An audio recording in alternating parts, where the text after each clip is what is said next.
Deborah Hutton is a renowned Australian media personality, television presenter and model who has graced our screens and magazine covers for decades. Known for her elegance and charm, she first gained attention as the face of Grace Brothers and Myer during the 1980s. Deborah has since built a diverse career, transitioning into television hosting, including popular lifestyle shows, and establishing herself as a trusted voice on health, beauty and wellness. Beyond her media career, Deborah is a passionate advocate for skin cancer awareness, using her personal experience with the disease to inspire and educate others. I'm very grateful to Deb for sharing her story with me and excited to bring our interview to you.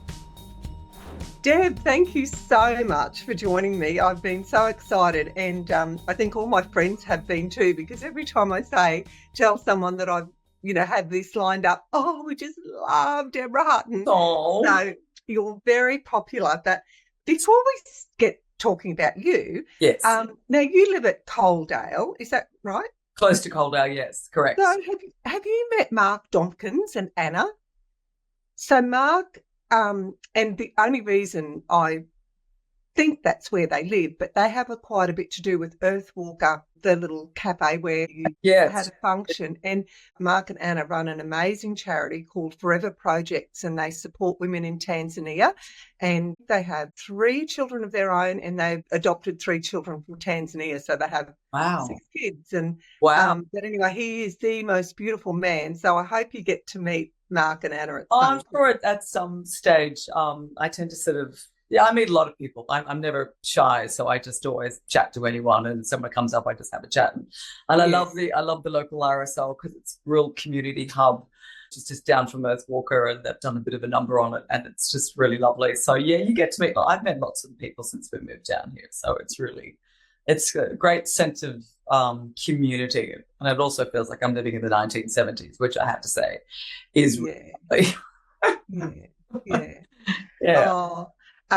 There's nothing like regional communities, though, I don't think. Yeah, and I think that's one of the biggest reasons I decided to move out of Sydney, was that feeling, that loss of just having just really unpretentious, just really natural, earthy people around you. And, I spent years up in Queensland, lived on a farm for a while, so I don't come from an exclusive set of people. And even though I've lived my career and most of my life in that, there's nothing wrong with that. It just doesn't suit my style anymore. I just need to earth myself down here with people and also environment.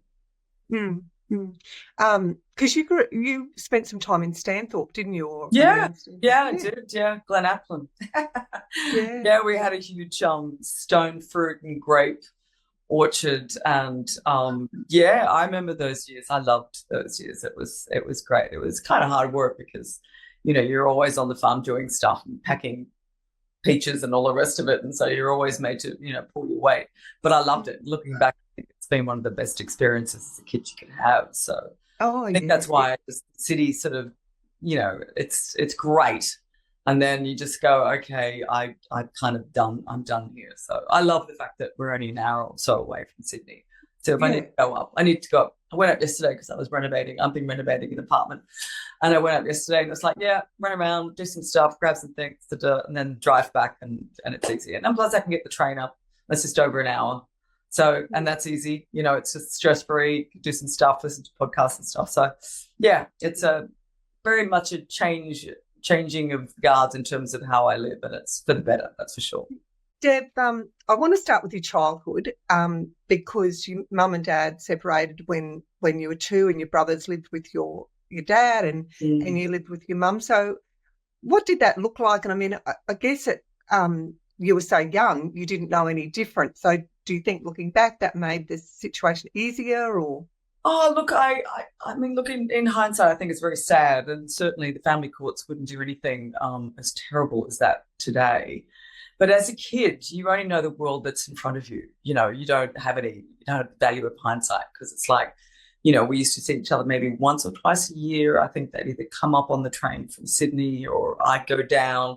But I just remembered it was always very exciting when the boys were coming up, and it was always hot in Brisbane, and we were always swimming in the pool, and those little pools that are about that big, and they stick the hose in it, and I loved the times with my brothers, but there was a lot of time obviously when we didn't live together, and it really didn't pan out until years later when Mum and I moved to Sydney when I was 11, and then it was like, okay, we're down here now, and we started to connect a bit more, and it was really beautiful. And yeah,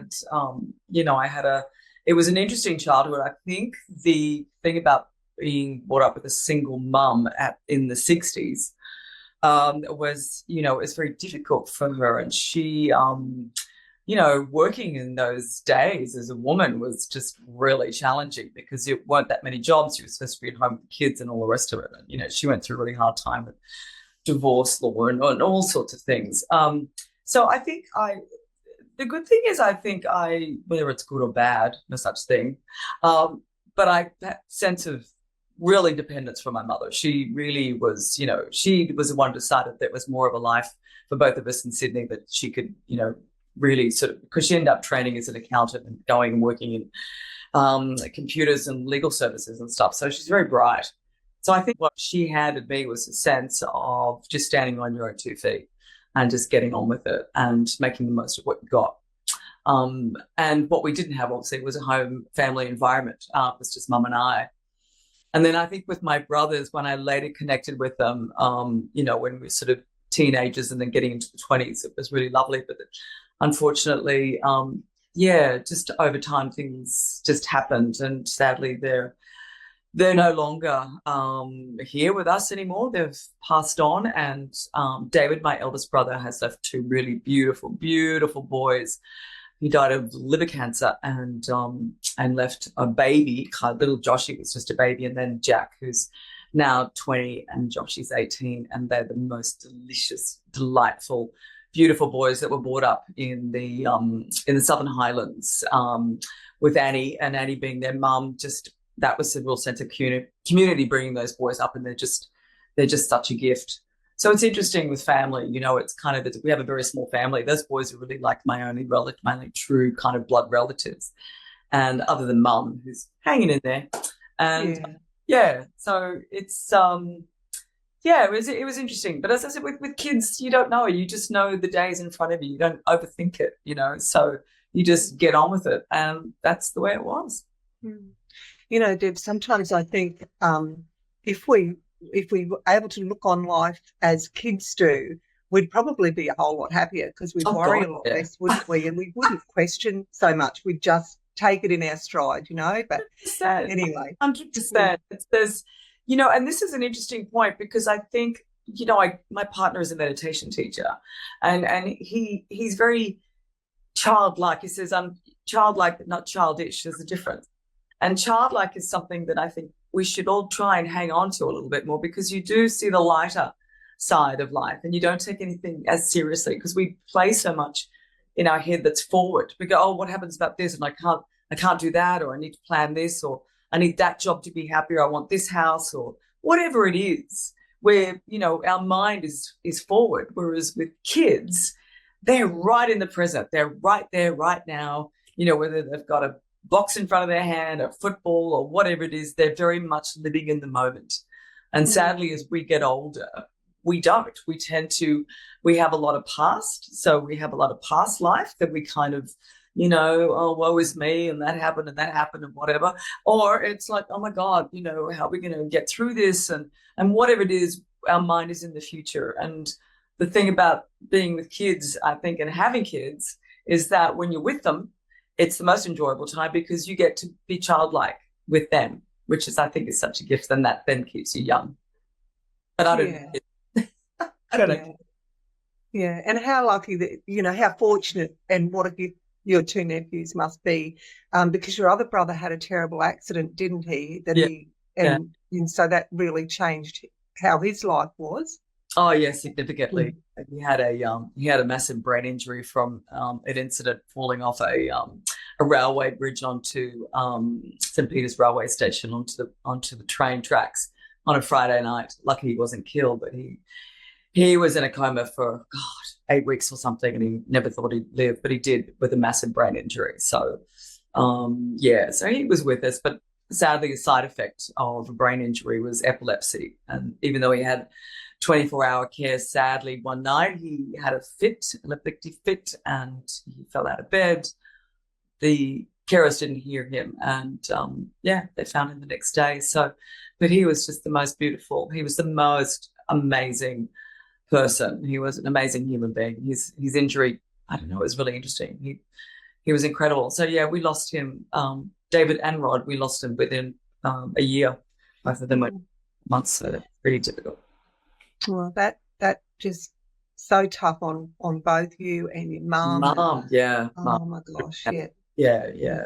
You know what? It's interesting. She's tough, and I think that's sometimes we award toughness. I think we kind of go, oh, the stronger you are, the better you are, and what doesn't kill you makes you stronger, and we do all this kind of stuff. But I don't think that's a great thing. I think sometimes, you don't process stuff in that instance. I don't think she really processed it. I think she was in such shock and grief that she just blocked it out. I always said, Mum's always worn like a suit of armor. I mean, she's not that loving kind of kissy, huggy, never let you go hug kind of person. She's tough. She had a tough upbringing, and her strength saw her through probably the worst of it, losing 2 children. And she's a testament. She's out there today. She's hanging in a nursing home. And but yeah, I just, it's sad that she's had to wear that armor. It's an emotional armor that she's had to put on just to protect herself, protect her heart. Yeah. Deb, I read while I was, finding out as much as I could about you, I read or heard you say that sometimes when you're down, you actually, when you're going through a bad time, you feel hands within you pulling you back up. And I'm interested to talk to you about that. What you do there, is it a conscious thing that you do, or does it just happen? Is it more intuitive? It's not. Look, it's partly just in my DNA, I think, and it is kind of coming from it was a tough childhood. There was a lot of moving around. I think there's a lot of moving parts as a child, and I think when and then having watched Mum go through stuff, I think when the times get really tough, and I've had some really challenging times in my life, on a personal level, and I think you just go, I just can't sit in I can't sit in wallowing. I can't do that. So I kind of, it's like, okay, you just get, and it is a kind of a conscious thing. It's like, okay, let's get up. I'm good when I'm moving. I'm great. I like getting up and exercising in the morning. I like moving, and I'm not great at sitting still, which I'm working on. But it is a part of that. I think that when it's tough, you just sit in that grief or that vulnerability that, if something's really coming at you and you're feeling very in the fear that you have, it's really hard to sit in that space.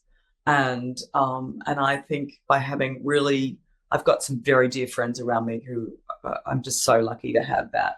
And so, with that, having that love and that strength behind you, it's amazing how much, it gets you up and pulls you up. So I think it's a combination of things. But definitely in my DNA, I don't like to wallow. I think it's great to have a day of crying. Sometimes I remember reading, so I don't know which actress it was. I forget it was about. I remember she said that she used to go to really sad movies to just have a really good cry, because it was just such a great cleansing thing to just have a really good cry. And sometimes I think it's just, you just got to let it go, sit in it and just cry. If you want to cry, just cry, do what you have to do. And but it's definitely something in me. It's just, there's always a light, and I suppose that's sitting within yourself. And meditation's been a really big, it's been a huge change, a shift in my consciousness has been really strong as well, in terms of like, okay, there's different ways of looking at things. There's a different perspective that really helps. So it's a number of things. Yeah. How long have you been meditating, Deb? God, what would it be now? 10 years, I think. Yeah. And does it get easier? Because, gosh, I try, and I think when you can connect with your breath, and I've never had any lessons or anything, it's just stuff that I've seen on YouTube or read, and that when you connect with your breath, it's so great. But then, my mind starts to think about what I've got to do or how long have I been sitting here, and you've got to get going. So yeah. No, it's look, this is like the gold. This is like the gold of meditation, called Vedic meditation. So it is a course that you do. I did years and years ago, even before going out with my partner, who's a meditation teacher. I had done the course, but it is a thing that it's those thoughts will always come.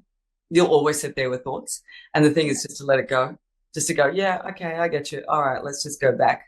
So there's a mantra that you get in Vedic meditation. So you just gently return to the mantra, but all that shit will always come in. You're always going to get stuff coming. It's like you can't sit there and just go, because that's what it's kind of removing things. You go, yeah, got tag, gone.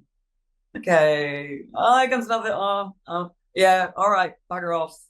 So it's just this kind of, that's always going to happen. It's sort of it's part of it. It's just accepting, then just going back to this, like your breath or your stillness and finding it in it. So yeah, I think it's why it's called a practice, because it's just the practice of meditation. You can't perfect it. You can't sit there and not have thoughts. It's impossible. Yeah. That might make you feel better. Yeah. Oh, thank you. Deb, let's just talk quickly about your modelling, because you've had such an amazing career, and you left home when you were 16 and you were quite rebellious and naughty, but lots of fun by the sounds of it. But talk me through those early days of your modelling career and how all that came about. Well, I went to high school and I really thought I was going to be a primary school teacher. That was true. Since I was so high, that was going to be what I was always going to be. Poor kids, had I ever followed that through, God forbid.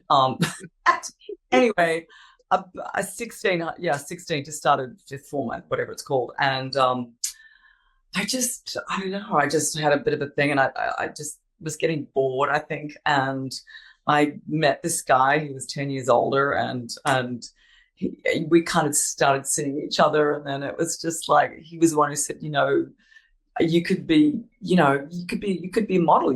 Let's try that. And I was like, oh, okay, and so it was just really interesting. I kind of introduced him to this photographer, blah, blah, blah, took the photos into Vivian's modeling agency in Sydney, who's still going to this very day, God bless her. Was one of the top agents, and she just, I'll never forget, I took these huge black and white photos in that he'd taken in, and she said, oh my God, she looked at the photos and she said, oh, that smile will make $1 million, but that name's got to go. And I was like, well, what are you talking about? And I was born, Deborah Ann Haylock, and she was like, it's just not going to work. So she got out the yellow pages or the white pages and just went through, and she said, tell me about your family. I said, oh, there's a Hamilton in Queensland. That's my grandmother. And we started in the H's, and then she just flipped through and saw Hutton, and she said, oh, Deborah Hutton. Yeah, I like the sound of that. How does that go for you? And I was like, whatever. So I walked out with a different name, and yeah, my first job was the cover of Cosmo, October 1978. And that started me on a completely different path, and I ended up a couple of years later, just moving to New York, and I had a contract with Ford's agency, and I worked there for a little while, but I was never tall enough. And so I went to Italy, and then I wasn't tall enough, and I wasn't this and I wasn't that. Anyway, I kind of traveled. I found a good market in Germany, so I traveled back and forth and did bits and pieces. But then like 6 years later, so around 1984, I was seriously smoking too many cigarettes. I was bored. I was smoking dope. I was like, I was just like, there's got to be more to life. And I was blessed because I went to this casting where they wanted a face for Grace Brothers department store, and it was all about their new sale campaigns, and I got that. And so that was my big break to get out of modeling, and was to then started on Australian television with commercials and radio and magazine, catalogs and stuff like that. So that was my break to get out of modeling, because that was a nice contract. And I was like, I didn't have to put up with all that shit anymore. But it was great. I learned about, hair, makeup, fashion, photography, lighting. I learn all about lighting. Is the biggest gift I've been given about that. But it's a tough industry and very different today. Still tough, but it's very different. And it had its ups and downs. But to be honest with you, it was great, sort of, jettison point out of school. And then it got me into, into marketing with department stores. And that taught me a huge amount. I was with Maya Grace Buttons for like 15 years. And then I went into television. So I've had this kind of, one thing led to another. So it was a great starting point in modeling, but only for so long. I was smoking way too many reefers. I was just bored. Yeah. Just going back to your wonderful name, Hutton, and we didn't name our son after you, but our son's name is Hutton, and he's 23 now. And his first name is Hutton. Yes, his first name is Hutton. Does he get nicknamed like Hut? Do people call him Hut? No, Hutto. Hutto. Yeah, right. Yeah, he's Hutto to a lot of his mates. But I think that Mel Gibson's dad is Hutton Gibson, which I didn't find out until after we'd had Hutton and named him. So but anyway. And we did start a bit of a trend, because now there's a few Huttons around. Right. Hey, there we go. Yeah. Well, it served me well. So Vivian was right all those years ago. She was Yeah. Deb, I was interested to read that you didn't have a great image of yourself, and so how did you come through that with all the success that you've had, and everybody in the world thinks you're so beautiful, but you didn't see yourself like that at all, did you? No, I didn't. I think look, we touched on modeling, but look, the negative side of modeling is the idea of perfection, and I think it's also a tough industry, because you are putting yourself up for different jobs all the time, and they'll just go yes, no, and there's a lot of no's, and I put up with a lot of no's, and you go why, and it's like, oh, you're just not quite thin enough, or you're not quite tall enough, or you're this, that, and the other. So I think there's baggage that's very hard to discard that you get attached to. And I do remember, even when I was 16, 17, and got out of the inner western suburbs of Sydney and moved in with this guy that I met, and we moved into Paddington, and it's go down to the beach, and I was like, God, I don't want to show my body down at the beach, when I was so young. And so I kind of went, I just remember I used to always have a sarong, and I'd always just kind of hide, and for fuck's sake, I'm like, I'm 16, 17, but still then I never wanted to show. I was just always, it never felt right. And I think it's a very difficult thing, because I've always struggled with my weight. I love food. Food's, I love to cook. I love to entertain. And that's been, right through my life.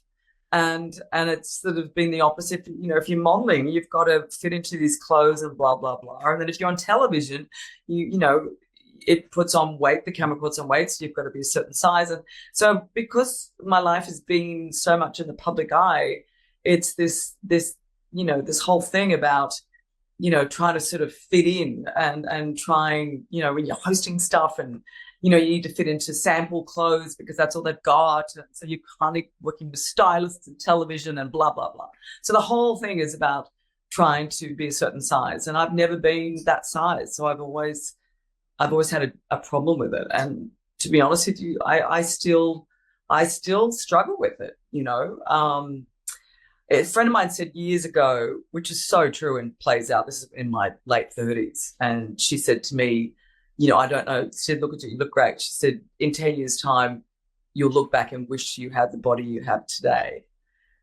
And that really had an impact on me. And so I often look at myself and I go, God, yeah, I do wish I had that body 10 years ago. But, that is kind of why now it's like you look at it and you go, doing okay. And I have to say, the beautiful thing about aging is there's a forgiveness of yourself that you don't have when you're younger. You're so critical and can be so critical of yourself that I think when you get older and you've got a bit more life and to reflect on and hindsight and wisdom and all that, that you look at and you go, shit, I'm really lucky to be here. My health is great. I work out, I'm strong. Yeah, I'm not the thin girl I used to be. I wasn't even thin then. So it's you know, but it's a challenge. It still is. Marshy and I went on a holiday recently, and it was one of those fabulous cruises where it's like, oh, you can eat what you want and drink what you want, and blah, blah, blah, blah.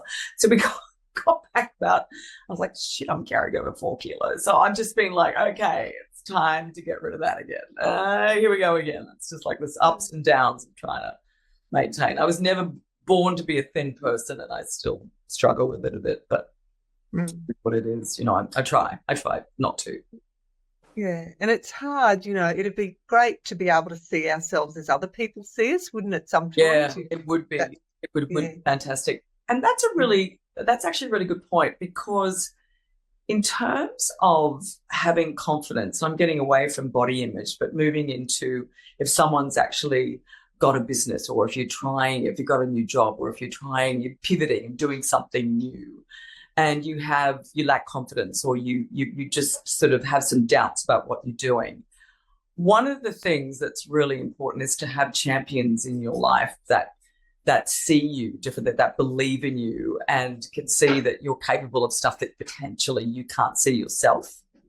So I think one of the things that I've been very fortunate about is having people in my life that have kind of backed me into things when I just go, oh my God, I don't know if I can do this, or, you know, that's kind of beyond my capability. And they go, no, you're kidding me? You've got this. And I think sometimes because we are critical of ourselves and we don't always talk ourselves up, that I think it's really important to have people in your life that see that. Not the people that are dream stealers and say, oh, good luck with that, let me know how you go. But the ones that sit there and go, you know what, this is great, this is perfect for you. Just go ahead and, you know, you're going to be great. And sometimes we just need to hear that. You know, sometimes we really need to have those people around us. Champions, I call them. Yeah. Around you. Deb, I had a really interesting experience once when I was much younger. I worked at Expo in Brisbane, and I had a bit of a thing about the French Pavilion and talking about putting on weight, like I ate way too many pastries. But anyway, one day, it was the first time I ever went into the French Pavilion, and I was just standing in this line, and it seemed to be really big, you know. Anyway, I looked to the side of me, and I sort of smiled at this girl, and I thought, oh, she looks nice, and looked forward again. Then I looked back at her, and I realised I was looking at myself. And I had never seen myself through the eyes of me or anybody before. Yeah. And there was this big mirror, which was why the pavilion looked the bakery looked so big, which it wasn't. But it was a really weird experience, and I've never forgotten it. That's a great moment. That's a real, bump moment. That's a real moment that kind of you're lucky to have that moment, that it stuck with you. Because you saw something, you know, outside of yourself, and you saw it from other eyes looking in, that's a gift. That's such a gift to have. It was weird. But anyway, Deb, you mentioned about the holiday, and we've also just been up to the Kimberley. I think you beat us back by a few weeks, but oh my gosh, what an amazing part of Australia. Yeah, it's incredible. I took Mum up there about 13 years ago, and we did it on a small ship. And it was incredible. Met some amazing people on the boat that I'm still really close with, and it was just great. It was a different experience, this one, on a slightly larger vessel, but it was still, you know, it's just like nothing else on this planet, really. It's so incredible. It's just so, like, just the formations and the silence and the wildlife and the days and the water and all of it. It's the most incredible place. It's kind of I think it's a must-see for any Australian who just wants to really, you know, it's very different to the outback, but it is. It's just, it's great. We went from Broome to Darwin, which was that way, opposed to Mum and I did it the other way, so both ways. But it's incredible. Yeah, we were on a small vessel, and it was just so intimate and so beautiful, and we, you know, everyone knew each other's names. And but we sailed from Broome across to Wyndham and got off in Wyndham and spent a night in Kununurra, which was really interesting. But the thing, I mean, apart from everything that you said, the colours too are up there are just remarkable. Yeah, it's amazing. It is. But, so we better talk about about skin cancer, which is why we're here. So, Deb,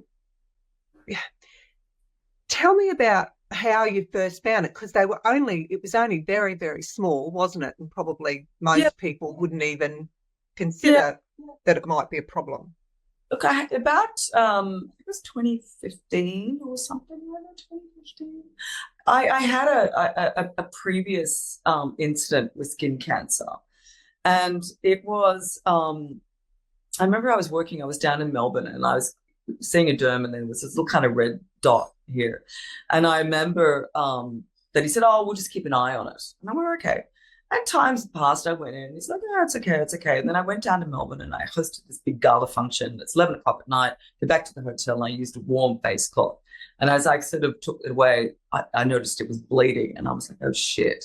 So I rang up, and I couldn't see a derm, but thankfully I managed to find a friend of mine whose husband was a dermatologist. And he said,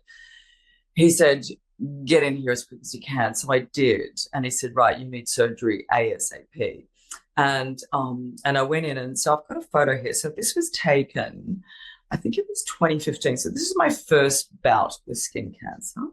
So that's the first one I had. Yeah. And that was the day I had the stitches out. And that was significant. That was a flap surgery. And it had to be done quickly because of a thing called an infiltrating BCC. And there's different types of BCCs, and then there's SCCs, which is squamous cell carcinoma, and then there's melanoma. You don't want that one. And BCC is infiltrating, which means if they're left, then they can enter the bloodstream. The last thing you want is any cancer cells entering any bloodstream. Mm-hmm. And so I had this surgery, and I was just freaking out because it was like, wow, is this the end of my career? Because I was really working. I was doing so much stuff at the time. And I, and look, it healed and it was fine. But I was just thankful that I had the right people there at the time, and I had a great surgeon who did a brilliant job, and you couldn't see it over time. So I then knew that I was, susceptible to skin cancers, and then I'd get myself checked, once a year or whatever. And then time in, time out, and you get to like 2019, 2020, I think, just before we went into lockdown. And again, I had a little thing here, and I was like, that's interesting. And I thought, oh dear, we're going into sort of COVID. It just sort of started.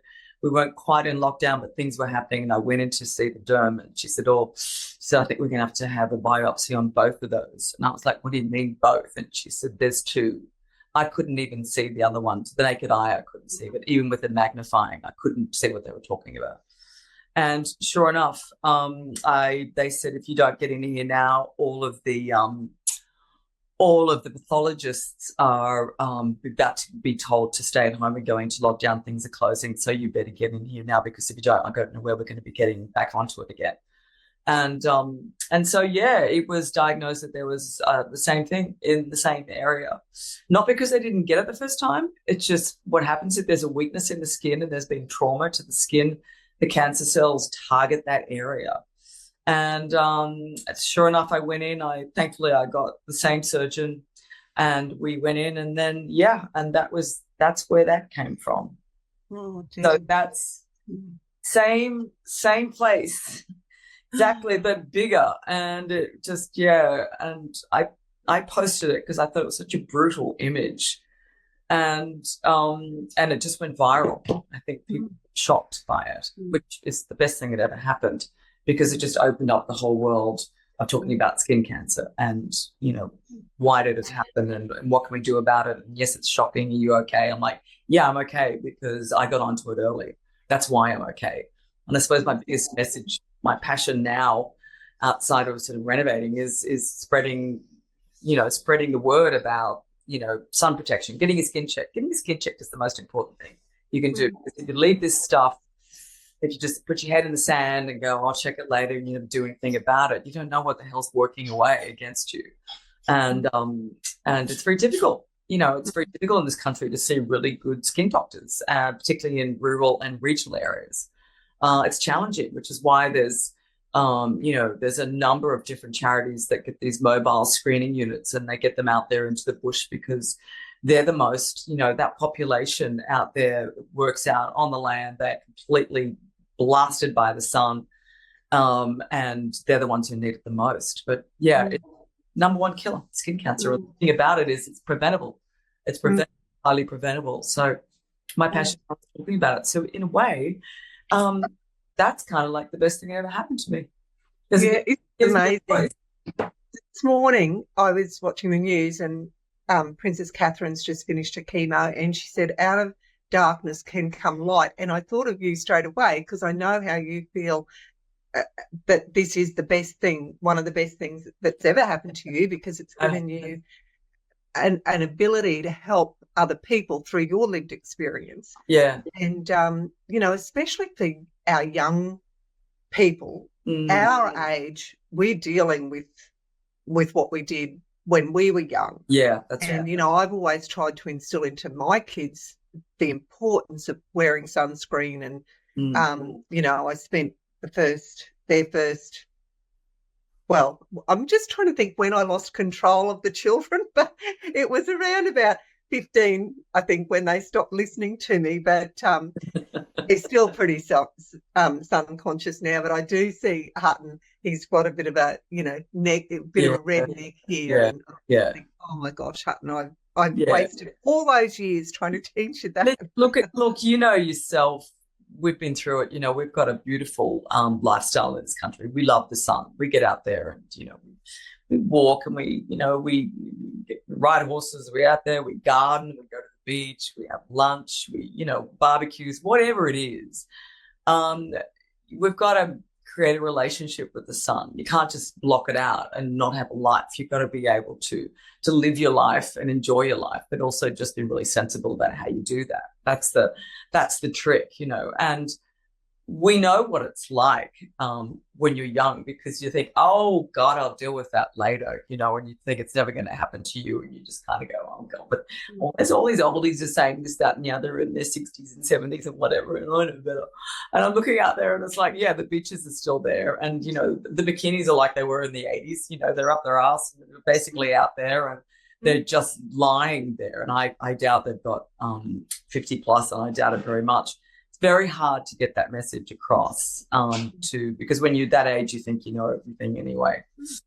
But I think it's an absolute challenge to do that, and particularly now, because the way that the younger generations are getting their information and sharing that information is through social media. So I look at the success, which is interesting. Going back to body image, I look at the success of the Kardashians and how they made it okay to have a beautiful, bigger, larger figure. And, and that big is beautiful. And I think that's been really interesting in terms of body image, because now it's kind of gone so far that chicks are putting in butt implants and, whatever. But majority of young girls are all like at the gym and building their glutes and whatever, but they're accepting that it's not about being thin. It's about, big is beautiful. And there's a softness around body image and accepting bigger people. And I think that's fantastic. And that's really come through because of social media. If there was a way that we could have a conversation with some of the young people, if there was a way that we could turn pale skin, turn it into a fashion rather than bronzed and tan skin, if we could turn that into something that was what they really wanted to aspire to, and tell that story through social media, through all those influences, there might be a chance for that to happen. So I just know that Melanoma Institute of Australia and a lot of these cancer people are trying to sort of target younger people, ambassadors who have been through skin cancer trauma, and to try and target their social channels just to get the message across. So it kind of has to happen. And I think that's the greatest challenge, is trying to get that message across, because the way that we accept media messaging these days is not It's not radio, it's not television, it's not magazines. Half of that doesn't exist anymore. Who watches free-to-air TV? So it's like, okay, how do you get that message in there? And it is through socials. And if you want to talk to the younger generation, it's talking through them. And I believe that that's probably something that needs to be really targeted somehow. Yeah, and somehow finding a way, like you said, to make pale skin cool. You know that. Well, yeah, like you know, that beautiful English skin. I mean, because they think it's decades away, and I'm thinking, well, no. I remember Georgina Long. I did a doco on skin cancer, and I spoke to her, and she sort of said to me, she said, it's interesting. She said, skin cells are in trauma when they're getting burnt, which is why they change color, and that therefore is the tan. So it's basically you've got a skin trauma happening when you're tanning. And she said it's also like planting seeds. She said they're like cancer seeds because you're just harvesting. You're just basically doing all this stuff, and you burn, and all these little cells are dying, and da. And of course, you know, when you're young, what you're seeing is the tan. You're not seeing what's happening below the skin. But I swear to God, as you get older, 40s, 50s, and 60s, you would know that you start seeing everything come to the surface. It's like baking a cake, and it's the yeast, and it just rises and it rises and it rises until now I look down, I'm looking at my mother's hands. I'm looking every day. I look everywhere, and I'm like, oh my God, there's something else I hadn't seen. And some of them are called barnacles. I don't know. Some of them they've got like, you know, they're not cancerous, but there's still other things that freak you out. And you go, yeah, your cake is baked and it's all rising to the surface. And when you're young, you think, oh, don't worry about it. But sure enough, that's what you're doing. You're planting cancer seeds. That is a great analogy. Deb, we're lucky to live in this era that we live in because there's all sort, like, you know, now we have SPF 50 shirts. And, you know, whereas when we were growing up, we didn't have any of that. And I must show you, I have this lovely hat. Can you see it? Tara. Yes, and I read that it's your favorite. My favorite hat, and I love it. I love it because you can put it into. You can make it cowboy. You can, doesn't matter. You can pack it. You can just. It's really casual. The other thing I really love is that it has the insert, reducer, or it's an adjuster insert. Okay, adjuster. Yeah, it'll adjust to your head shape. So that's why we go small, medium, large. Because it actually adjusts to your perfect head shape, and it also stays on. And it doesn't give you that dreadful scar that you get when you wear hats for some time. It stops that as well, which is really good. But it's so comfortable, and they're really affordable. And yeah, I must tell you, I went look because I hadn't been to the shops before we went to Broome, and I searched in every shop for a Canterbury Bay hat up there, but I couldn't find one. So when I got to Brisbane the other day, I found heaps, and this was my most favourite. So you must be really proud of how Canterbury Bay has turned out for you, because Princess Mary or Queen Mary has Queen Mary. That's exactly the Malibu. She wears it everywhere. She's got a number of hats actually, because one of the people that is part of the company that makes the hats, she's Danish, and so she sends things off to the Danish embassy, hoping that they kind of get through all the doors and, you know, open doors, and kind of they filter through to her, which thankfully they do. But yeah, it's really it's been a labor of love. We just released our latest catalog, so yeah, which is really gorgeous. But we're doing a lot of golf. We're doing a lot of golf hats as well. Yeah, but you know, I love it because it came out of that scar, the photo of the scar, and I contacted by this hat company saying, do you realize the hat you're wearing is not necessarily giving you any sun protection? And I was like, what? And we had a meeting, and I had no idea what they were talking about. And so this is a thing called Flexi Braid. So it's one of the new designs. Okay. And so it's this material that when you actually put any hat up to the sun, if you put it up like that, you'll actually see if there's holes through it, and you can sort of see the sunlight coming through. You know, it's doing nothing, giving you a bit of shade. You're still basically copping it around the face, the neck, the ears. So this particular material is UPF 50 plus, because if you put it up, you can't see the sunlight. And also it's graded that way because this is the minimum that you can have in terms of the width of the brim to cover your ears. So there's certain, it's got a group called Arpanza, which basically guarantees that they're a particular, size and material that allow it to be graded UPF 50 plus. So it's a proper sun protection hat. And yeah, I love it. Because I love design. I had a homewares range called Living with Deborah Hutton for years, and I still got another one called Home with Deborah Hutton. But I love design. I love colors and working with stuff. So it's been an absolute joy, not only to work on this product, which I'm very proud of, but the message. It's a message that you that comes with it that allows me to talk about it. So it's been a passion, and it's turned into fruition with Canopy Bay. Yeah, we're on our 4th season.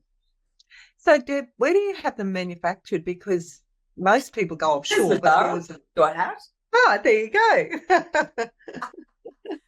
Yeah, sorry, what was that? Oh, no, where do you have them manufactured? I mean, I know it's in Australia. It's in Australia, yeah. So when we were talking about doing the brand, a lot of the hoods were in China, and we waited till we could get the hoods back to make it Australian made. We thought that was one of the most important, critical thing to be Australian made, because this is the harsh climate. So these hats needs to come from a country that knows what it's talking about. So they're made just north of Sydney in a place called West Gosford. And fully Australian made, and I think that's great. So even designed a new label for it, because not man on the green and gold, and it wasn't working with all my color schemes. So I had to find something. Oh, blue does it every time. Blue, yeah. There's blue and white. There's blue in my homewares. Everything has got some hint of navy to it, or blue. It's my favorite color. Yeah. I showed you before, but I have one of your candles here from the home range, and it's so delicious smelling. So yeah. The other thing that I wanted to talk to you about is sunscreens, because and I've been in the same boat. I think you have to, and would you agree, you have to try a few sunscreens before you find the right one for you, because I've actually been they've stung me or made my skin go red, and so I have a couple of different ones that I know don't do that to me. One of which is La Roche-Posay, and I just love La Roche-Posay, and I know you do too, and it's affordable. So what would you say to people about finding it? I think, look, it's interesting. I get sent different ones from people. Sometimes I meet, they go, "Oh, I got this new product," and I was like, "Oh, I'll give it a bit of a whirl." But I totally agree with you. There's a massive market out there of them, and I sort of tend to play with a few. La Roche-Posay is great. I love, like I said, I put on sunscreen every day, winter, summer, because there's always, even 5 minutes here and 10 minutes there, and the sun is doing damage. So you've just got to be protected. Start the day that way. And then I also have a 50 plus tint. So I just basically, I'll put that over my 50 plus. And I just got a little brush and I just put that over, and that just takes away, and basically that's it for the day. That and a bit of, I've even got SPF lip, kind of gloss and things like that. So I've really invested. I've even found one online, which is like a spray. So if you're playing golf and you're out there and you think you need to kind of, cover up, even though I'm wearing a hat, but this might be, then this little spray is great, because you don't have to rub it on your hands. So there's a lot in the market, and people, some people, there's some ingredients that they're not happy about. And so I think there's just a lot of investigation. So it's a really personal thing. Some of them can be quite greasy. Some of them can be too dry. So yeah, I just think you've got to find, you have to find what works for you, what works for your type of skin. But yeah, I think the most important thing is just to just make it part of your daily routine. Because the thing is, you're standing there waiting for the kids and they're late after school. You could be 15 minutes, you're in a little sundress and you're not wearing a hat because you hadn't planned on being in the sun, but you're caught out. Maybe that happens a few times during the week, or, you're standing outside chatting to someone. You didn't realize almost it's half an hour. I've been standing here. I don't have a hat. I don't have sunscreen on. So the most important is just do your barrier in the morning. Particularly, this is the most important thing: head, neck, and then decolletage, because skin cancers, 85% of skin cancers are found in this area. And if you think about if those skin cancers are left and they infiltrate the bloodstream, then you are looking at reconstructive surgery. It's very difficult, and I've seen some horrific images and incredible images of what they can do to reconstruct, but, ears missing, nose, neck, mouth, because you think this is where we see, how we breathe, we taste, what we hear, our smell, everything is in this area. So, and this is the area that cops it the most, which is why you need a barrier cream, you need an SPF, because God forbid, if anything's left in this area and it infiltrates, you could end up in some serious trouble, losing noses, eyes, ears, whatever. I've seen it all. So that's the important thing about protection and getting your skin checked. Arms and hands are a big thing too, Deb, aren't they? Like when you're driving, especially, hands. Yeah. But now, Deb, I should have asked you if it was all right for me to talk to you about this, because I don't want to upset you, but I am such a dog lover. And I had a little, we have 4 dogs at home, 2 schnauzers and 2 dachshunds. And the dachshund, she's the youngest and she's tiny. And she got really sick yesterday and I'm not home, and all I want to do, it's crazy, I want to get on the plane and go home to her. But the vets, we actually had a friend of ours who's a vet who was staying at home last night, which was a bonus, but he didn't have, if it had been a snake bite, he didn't have the stuff there to treat her. So she went into Moranbah, and anyway, she's home and she's fine, but you get so attached to them. And I know you had little Billy, and do you still have Popcorn? No, Popcorn didn't work out, and Popcorn is so happy being on a huge farm in Byron Bay. So Popcorn ended up being in the perfect place, but she wasn't working out. She wasn't a city dog. She kept running off people, cars. It was like a nightmare. It's like, you know what? You just got to find. It was just, I think I jumped at the opportunity. I wanted a dog so much, and it just probably wasn't chosen right. But building a house down here, which will take a couple of years, and then once that's done and there's some fencing, we'll definitely return to getting a dog, because we're both dog lovers. So I've even got a T-shirt that I wear that says, "Sorry, I'm late. I saw a dog." Oh, you know what? I actually remember dogs' names more easily than I remember people's names, and I just love them. And but they just become such a big part of your life. And Deb, rehoming Popcorn, while I'm sure it was so upsetting for you, you've done the best thing for her. Oh yeah, absolutely. Yeah, no, you've got to. Yeah, but we'll be ready in a couple of years for sure. Yeah, another little off-ball in our lives. Yeah. Oh, Deb, thank you. It's been very informative and very enjoyable, and I'm really grateful for your time and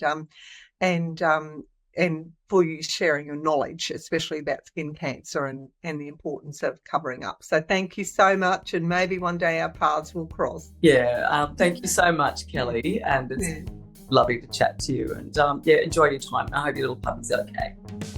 Thank you for watching and listening to my interview. If you'd like to hear more inspiring stories, subscribe to my YouTube channel or my podcast, and follow me on Instagram and Facebook at Life Journey TV.